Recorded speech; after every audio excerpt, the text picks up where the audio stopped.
very good day to you wherever it is you are listening from. Welcome to Africa Today News New York Weekly News Roundup. My name is Favor Aham, and these are the stories that have made talking points for us over the week that just ended. On Monday, we reported that the majority leader of the Nigerian House of Representatives, Al Hassan Ado Doguwa, had asserted that President Muhammad Buhari should not be held responsible for the security crisis in the country, pointing out that security is the responsibility of the government and the people and not just the government alone. On the same day, we brought to you the report that Asiwaju Bola Tinubu, who is the All Progressives Congress APC presidential candidate, was missing at the 62nd annual conference of the Nigerian Bar Association (NBA) with his major contenders in Atiku Abubakar of the People's Democratic Party (PDP) and the Labour Party flag bearer Peter Obi, both present.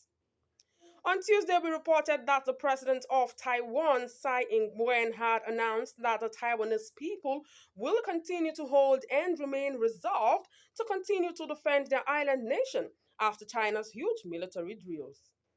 Still on Tuesday, we informed you that ahead of next year's general elections, former Jigawa State Governor Sule Lamido had written off the idea of reconciliation between the governor of Rivers State, Nyesom Wike, and the presidential candidate of the People's Democratic Party (PDP), Atiku Abubakar, saying that Wike's anger is baseless and misplaced.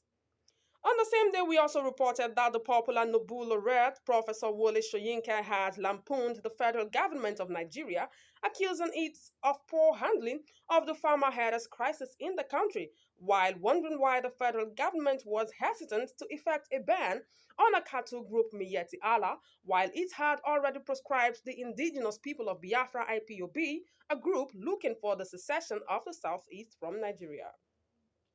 On Wednesday, we reported that ahead of next year's general elections, the Independent National Electoral Commission (INEC) had reassured that the electronic transmission of results is built in such a way that it cannot be manipulated due to the nature of the bimodal voter accreditation system (BVAS), assuring Nigerians that the elections will be fair and credible.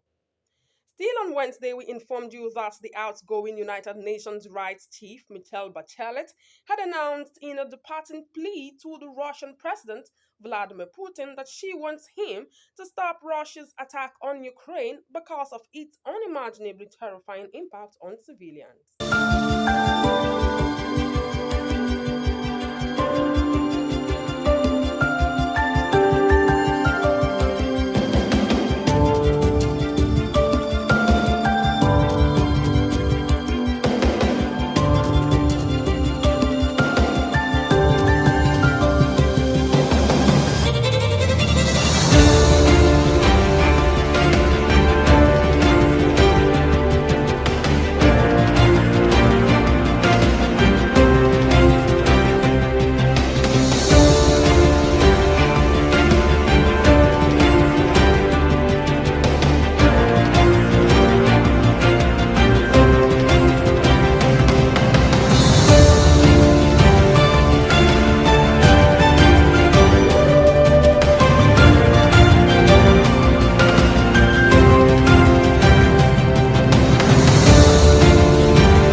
On Thursday, we brought to you the report that the governor of Jigawa State, Alhaji Muhammad Badaru Abubakar, had expressed disappointment over the prolonged strike, which was recently embarked upon by the Academic Staff Union of Universities, ASU, describing the lecturers as unpatriotic. On the same day, we informed you that the presidential candidate of the People's Democratic Party (PDP), former Vice President Atiku Abubakar, his counterpart in the Labour Party Peter Obi, both held separate meetings met with the Rivers State Governor Nyesom Wike in London ahead of next year's general election. Still on Thursday, we informed you that Real Madrid captain Karim Benzema was announced as the UEFA Player of the Year after a fantastic season with the Spanish Giants. On Friday, we brought you the report that the Chinese government had announced plans to forgive about 23 interest-free loans to 17 African countries as a way of supporting the continent.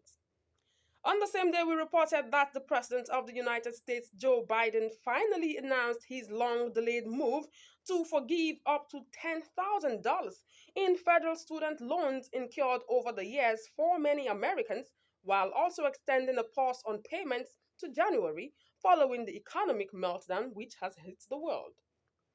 Finally, on Saturday, we informed you that the former Minister of Works and an ardent supporter of Asiwaju Bola Tinubu's presidential bid, Senator Dayo Adeyeye, had come out to claim that the present division in the opposition People's Democratic Party (PDP) has done serious damage to the chances of its candidate Atiku Abubakar in the 2023 presidential poll. He predicted that Tinubu will emerge winner in next year's poll.